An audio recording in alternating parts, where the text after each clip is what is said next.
नमस्कार, स्वागत है आपका इंडिया न्यूज हरियाणा में। मैं हूं आपके साथ संगीता यदुवंशी। बुलेटिन की शुरुआत करते हैं फटाफट अंदाज में। 3 कृषि कानूनों के खिलाफ चल रहे किसान आंदोलन को आज 1 साल पूरा हो गया। केंद्र सरकार ने 3 कृषि कानून को वापस ले लिया है, लेकिन अब भी किसानों का आंदोलन लगातार जारी है। बॉर्डर पर किसान आंदोलन का 1 साल पूरा हो गया। इस दौरान सिंधु टिकरी और कुंडली बॉर्डर पर हजारों संख्या में किसान जुटे।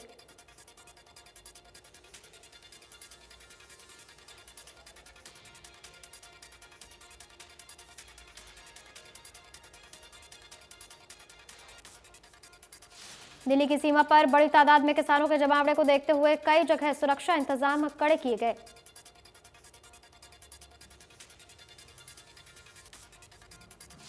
राकेश टिकैत ने कहा कि पिछले 1 साल में किसानों ने कुछ नहीं खोया है, बल्कि एकजुटता पाई है। ये सब हमने 1 साल में सीखा है। राकेश टिकैत ने कहा कि सभी उत्पाद आधे दाम पर बिक रहे हैं। हमें एमएसपी पर गारंटी चाहिए। टिकरी बॉर्डर के पास सेक्टर 17 में 7 एकड़ क्षेत्र में किसान महापंचायत बुलाई गई। इस महापंचायत को लेकर पंजाब से बड़ी संख्या में किसान पहुंच रहे हैं।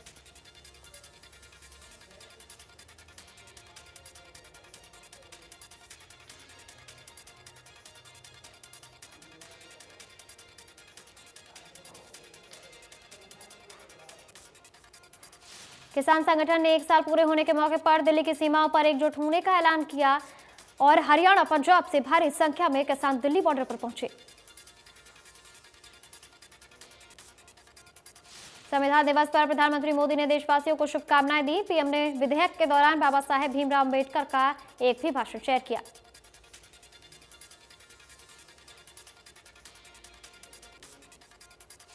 संसद के सेंट्रल हॉल में आज संविधान दिवस का कार्यक्रम होगा। कांग्रेस समेत कई विपक्षी पार्टियों ने इसका बायकॉट करने का ऐलान किया है। कांग्रेस ने कहा कि बीजेपी संविधान का पालन नहीं कर रही है, इस कारण उन्होंने इस कार्यक्रम से दूर रहने का फैसला किया है।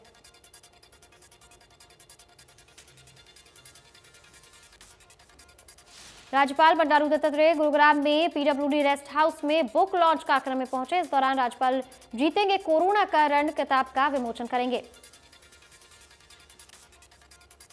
गुरुग्राम यूनिवर्सिटी के उप कुलपति मार्कंडेय आहूजा ने यह किताब लिखी है। किताब में कोरोना काल पर चर्चा की गई है।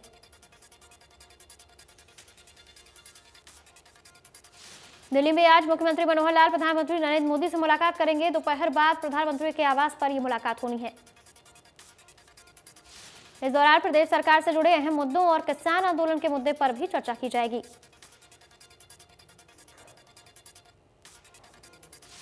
रेवाड़ी के बावल में आज सीएम मनोहर लाल की विकास रैली होगी। 50 करोड़ की लागत से तैयार हुए नवनिर्मित आरओबी और महिला हॉस्टल का उद्घाटन होगा। सीएम मनोहर लाल 300 करोड़ की अन्य छोटी बड़ी परियोजनाओं का भी शिलान्यास करेंगे। इस मौके पर सहकारिता मंत्री डॉक्टर बनवारी लाल, प्रदेश अध्यक्ष ओपी धनखड़ के साथ कई बड़े नेता मौजूद रहने वाले हैं। चंडीगढ़ में हरियाणा कैबिनेट की अहम बैठक, सीएम की अध्यक्षता में यह बैठक हुई। बैठक में कई अहम मुद्दों को लेकर के चर्चा की गई। चंडीगढ़ में सीएम की अध्यक्षता में कैबिनेट की बैठक हुई, जिसमें हरियाणा परिवहन विभाग सेवा नियम के एजेंडे पर मुहर लग गई।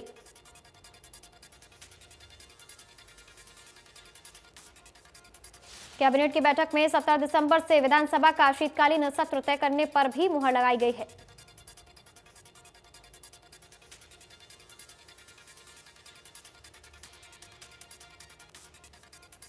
एचपीएससी भर्ती घोटाले पर कैबिनेट मंत्री कमलपाल गुर्जर ने कहा कि इस मामले में सरकार ने दोषियों पर तुरंत कार्रवाई की है। जो भी अधिकारी दोषी पाएगा उसे बख्शा नहीं जाएगा।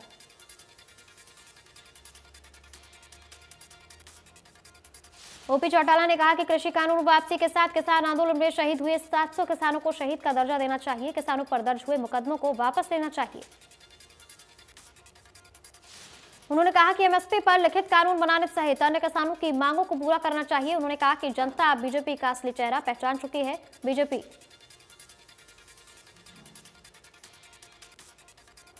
धर्मनगरी कुरुक्षेत्र के आदर्श थाना क्षेत्र के बाहर प्रदर्शन, रख किसानों और पुलिस के बीच बनी सहमति। पुलिस प्रशासन के समझाने के बाद आदर्श थाने का घेराव खत्म कर किसान अपने घर लौटे। किसानों ने लगभग 6 घंटे तक आदर्श थाने का घेराव किया। बिजली विभाग ने बाड़ा गांव के 6 ग्रामीणों पर बिजली चोरी करने का मामला दर्ज किया था, जिसका विरोध जता रहे थे किसान।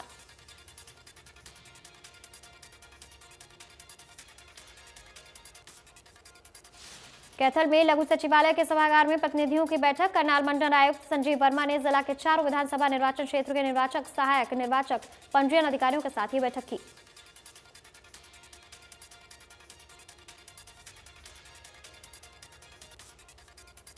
प्रधानमंत्री गरीब कल्याण अन्न योजना की तिथि को मार्च 2022 तक बढ़ाया गया है। डीएफएसओ सुरेंद्र सैनी ने बताया कि हमारे जिले में लगभग 1,20,000 के करीब इस योजना के लाभार्थी हैं। अब सरकार ने इस योजना को मार्च 2022 तक बढ़ा दिया है।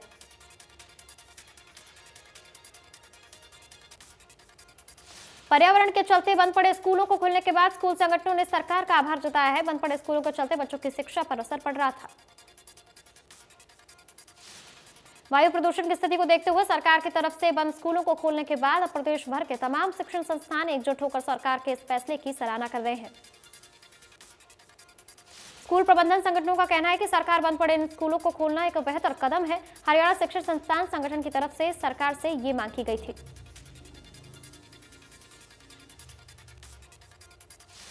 दिल्ली एनसीआर में बढ़ते प्रदूषण की वजह से हरियाणा सरकार ने एक हफ्ते सरकारी और प्राइवेट स्कूल को बंद करने के आदेश दिए थे, जिन्हें शिक्षा निदेशालय के आदेश पर खोला गया है। बल्लभगढ़ में एक हफ्ते बाद स्कूल खुलने के पहले ही दिन क्लासेस में छात्राएं कम संख्या में आए हैं। इसके साथ ही स्कूल में छात्राओं के 8वीं के बोर्ड एग्जाम्स के फॉर्म भी भरे गए।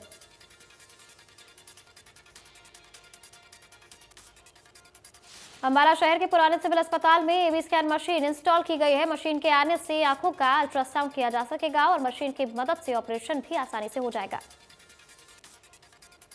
मशीन के स्कैन के जरिए सही लेंस के बारे में पता चल सकेगा और बी लेंस के जरिए आंखों का अल्ट्रासाउंड किया जाएगा।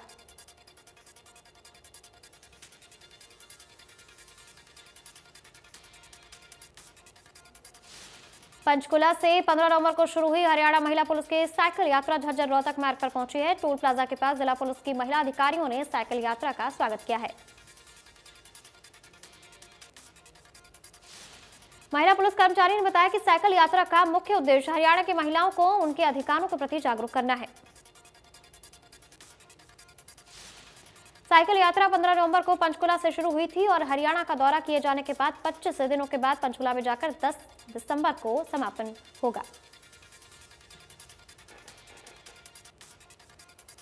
रियल एस्टेट जगत में 51 इंटरनेशनल कंपनी ने लॉन्च की है वेबसाइट। हरेरा के चेयरमैन डॉक्टर के खंडवाल ने 51intl.com वेबसाइट का लॉन्च किया है और यहां पर जाकर के गुरुग्राम शहर की हर प्रॉपर्टी की जानकारी मिल सकेगी। इस वेबसाइट के माध्यम से प्रॉपर्टी से जुड़ी हर समस्या का समाधान भी हो पाएगा। वेबसाइट के माध्यम से घर बैठे खरीद और बेच सकेंगे अब लोग प्रॉपर्टी को। रियल एस्टेट जगत के लोगों का इंतजार अब खत्म हो गया है। वेबसाइट लॉन्च हो गई है। गुरुग्राम पोर्टल से जुड़ी जानकारी के लिए इस वेबसाइट को लॉन्च किया गया है। कुरुक्षेत्र में राजपूत धर्मशाला में सदस्यता को लेकर विवाद फिर से गरमाने लगा है। विधायक सुभाष सुधा के खिलाफ जमकर नारेबाजी की गई।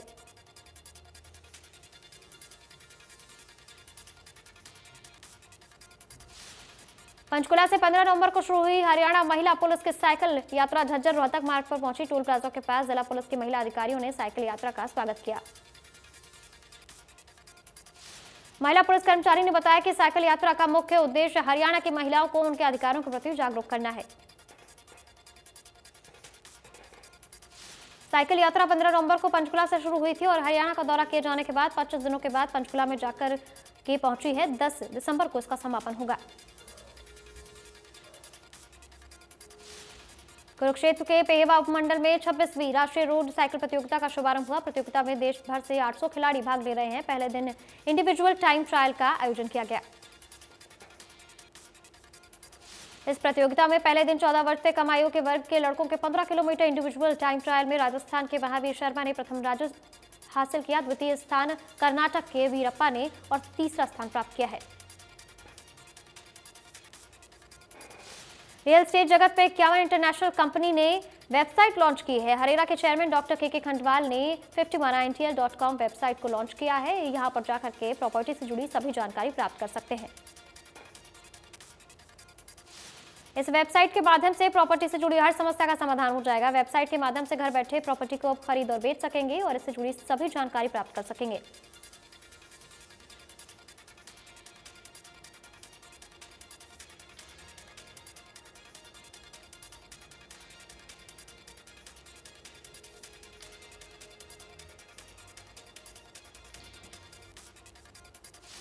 राजपूत समाज ने विधायक पर वादा पूरा नहीं करने का आरोप लगाया है। सर्किट हाउस से विधायक और सांसद चुपचाप वहां से निकल गए।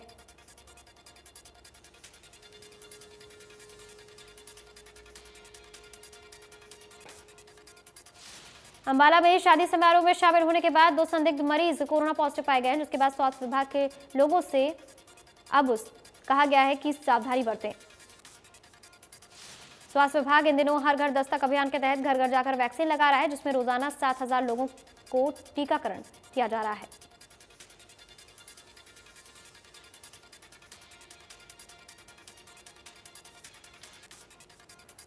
देश में पिछले 24 घंटे में कोरोना वायरस के 9,119 नए मामले सामने आए हैं। एक्टिव केसेस की संख्या 1,09,000 के पार पहुंच गई है। 10,264 मरीज रिकवर हो गए हैं। केरल में कोरोना के 4,972 मामले सामने आए हैं। पिछले 24 घंटों में 370 संक्रमितों की मौत हो गई है। दिल्ली में कोरोना वायरस के 35 नए मामले मिले हैं। एक्टिव केसेस की संख्या 311 के पार पहुंच गई है। हरियाणा में कोरोना वायरस के 23 नए मरीज सामने आए हैं। 9 मरीज रिकवर हो गए हैं। देश में कोरोना वैक्सीन की अब तक 115 करोड़ 80 लाख से ज्यादा डोजेज लगाई जा चुकी हैं।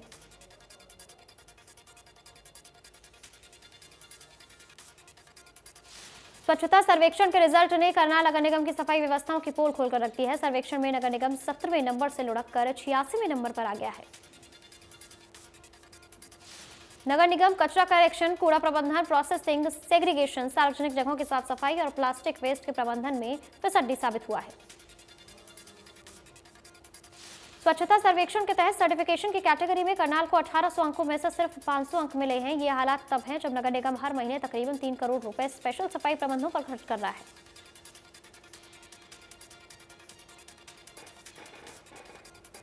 दिल्ली एनसीआर में बढ़ते प्रदूषण पर लोगों ने कहा है कि सड़कों पर जब तक पुरानी गाड़ियां और हैवी व्हीकल चलते रहेंगे, प्रदूषण कम नहीं हो सकता।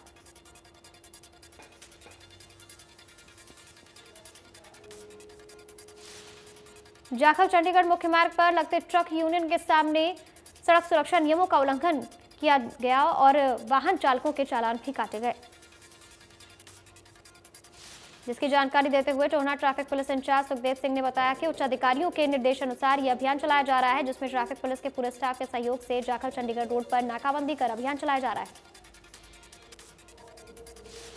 जिसमें सड़क सुरक्षा नियमों की अवहेलना करने वालों के प्रति चालान भी काटे गए हैं। तो वहीं जाखल थाना प्रभारी विक्रम जोसन दूसरी तरफ मौसम बदलाव के चलते कोहरा अधिक हो गया है, इसका हवाला दे रहे हैं।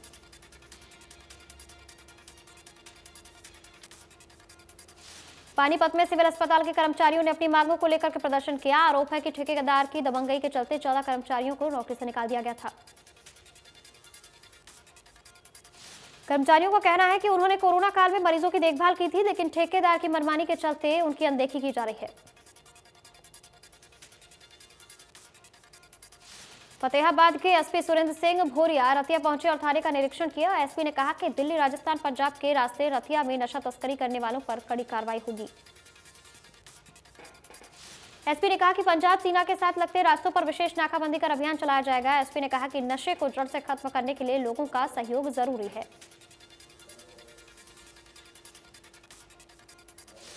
एसपी ने कहा कि जाम की समस्या से निपटने के लिए लोगों को जागरूक किया जाएगा। इसके अलावा पुलिस भी तैनात की जाएगी और हुड़दंग मचाने वालों को बख्शा नहीं जाएगा।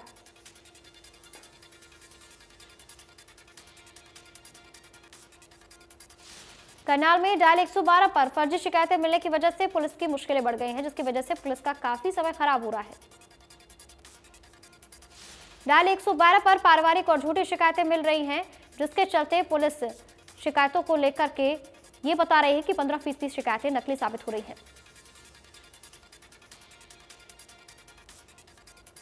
रोहतक के खोखरा कोट इलाके में हलवाई ने फांसी लगाकर आत्महत्या कर ली। 23 वर्षीय संदीप के परिजनों ने फाइनेंसरों पर हत्या का आरोप लगाया है। परिजनों के अनुसार राजेंद्र नाम का ब्रांचर शाम को संदीप को अपने साथ ले गया था। भूम अखाड़े के नजदीक कमरे में सुबह फांसी के फंदे पर फिर उसका शव लटका मिला। फिलहाल पुलिस ने पीड़ित की शिकायत पर मामला दर्ज कर लिया है। पुलिस ने शव को पोस्टमार्टम के लिए पीजीआई भेज दिया है। कंज्यूमर ग्रीवेंस स्टिल फोरम में तत्वाधान कस्बे के 33 केवी कार्यालय पर दरबार खुला। खुले दरबार में करीब 13 शिकायतें आई हैं, जिनका मौके पर निवारण किया गया। अधिकारियों ने बताया कि विद्युत उपभोक्ता को सहूलियत के लिए कंज्यूमर ग्रीवेंस स्टिल फोरम के समक्ष शिकायतें सुनी जाएंगी और मौके पर इनकी सुनवाई की जाएगी।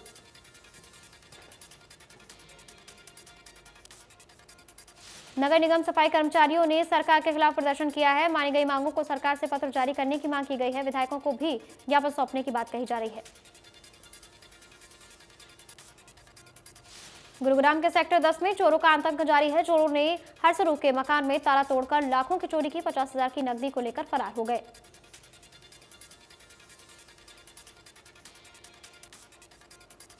चोरी की वारदात सीसीटीवी कैमरे में कैद हो गई है। पुलिस ने मामला दर्ज कर लिया है। आगे की जांच शुरू कर दी है।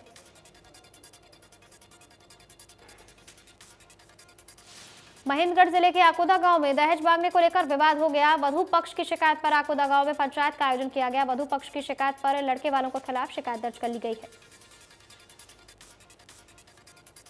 वधू पक्ष ने 20 नवंबर को लग्न पूजन समेत निभाई सारी रीति रिवाज, लेकिन दहेज न मिलने की वजह से बारात लेकर वहां पर वर पक्ष नहीं पहुंच पाया।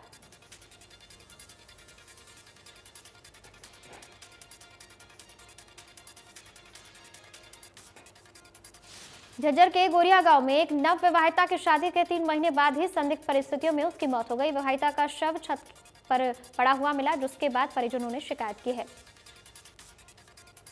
नव विवाहिता के गले और शरीर पर चोट के निशान मिले हैं, जिस पर परिजनों ने हत्या की आशंका जताई है। फिलहाल पुलिस ने मामला दर्ज कर लिया है। फरीदाबाद में मुस्ताक मर्डर केस में जीएलएफ क्राइम ब्रांच ने बड़ी कामयाबी हासिल की है। मुस्ताक नामक व्यक्ति और उसके साथी पर 10 नवंबर को गोली मारकर मुस्ताक की हत्या करने के मुख्य आरोपी को गिरफ्तार कर लिया गया है। मुस्ताक मर्डर केस में मुख्य आरोपी विनोद और अन्ना को जीएलएफ क्राइम ब्रांच ने गिरफ्तार कर रिमांड के लिए पूछताछ कर अदालत में पेश किया है।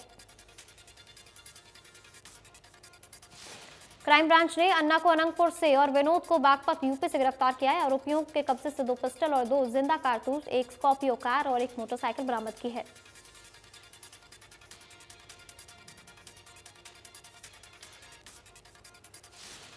गोहाना में तेज रफ्तार ट्रक ने 2 किसानों को टक्कर मार दी, जिसमें एक की मौत हो गई है जबकि दूसरा किसान घायल हो गया है।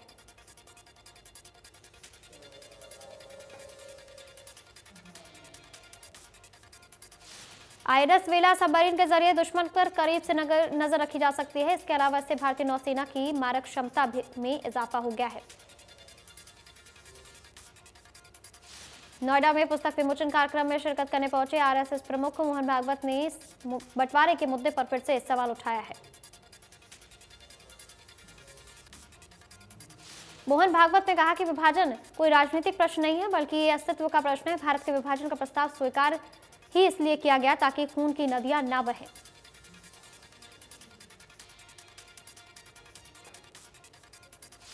नेटवर्थ की रोचक लड़ाई में देश के 2 सबसे बड़े उद्योगपति आमने सामने हैं। नेटवर्थ के मामले में अडानी ग्रुप के प्रमुख गौतम अडानी देश के सबसे अमीर रिलायंस इंडस्ट्रीज के चेयरमैन मुकेश अंबानी के बेहद करीब पहुंच गए हैं। फिलहाल मुकेश अंबानी देश के सबसे अमीर शख्स बने हुए हैं। दक्षिण अफ्रीका में कोविड-19 का नया वेरिएंट मिला है। B.11529 तेजी से बढ़ रहा है। पूरे देश में इसके 22 मामले आ चुके हैं। एनआईसीडी ने बताया कि इस नए कोरोना वेरिएंट को B.11529 दक्षिण अफ्रीका की सरकार ने एनजीएसएसए के सदस्य सरकारी प्रयोगशालाओं और निजी प्रयोगशालाओं को तत्काल जीनोम सीक्वेंसिंग करने की सलाह दी है।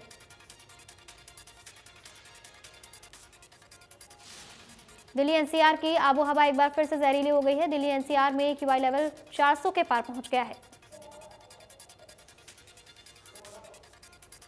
राजधानी मुंबई में 26 नवंबर 2008 को हुए आतंकी हमले की आज 13वीं बरसी है। इस हमले में 160 लोगों की जान चली गई थी और करीब 300 से ज्यादा लोग घायल हो गए थे। मुंबई हमले की बरसी पर कई नेताओं ने शहीदों को श्रद्धांजलि दी है। गृहमंत्री अमित शाह ने कहा कि 26/11 आतंकी हमले में जान गंवाने वालों को भावपूर्ण श्रद्धांजलि।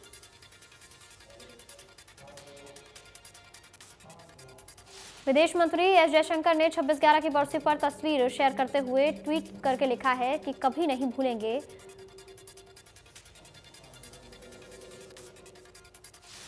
जम्मू कश्मीर में एलओसी पर घुसपैठ की कोशिश नाकामयाब साबित हुई है। सेना ने एक आतंकी को मार गिराया है। बांग्लादेश के चटगांव से 175 किलोमीटर पूर्व भूकंप के तेज झटके महसूस किए गए। भूकंप की तीव्रता रिक्टर स्केल पर 6.3 मापी गई है।